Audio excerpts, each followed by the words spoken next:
دوشتر می‌بینیم دی پارالل است به BA. این هر دو خط پارالل است.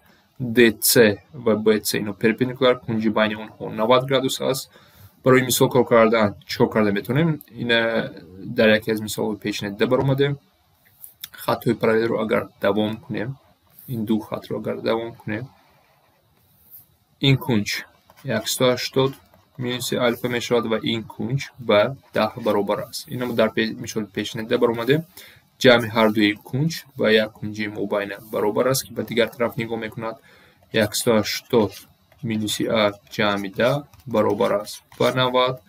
از اینجا 190 مینوس 90 ا رو به طرف راست ا میشود. ا برابر 100 است.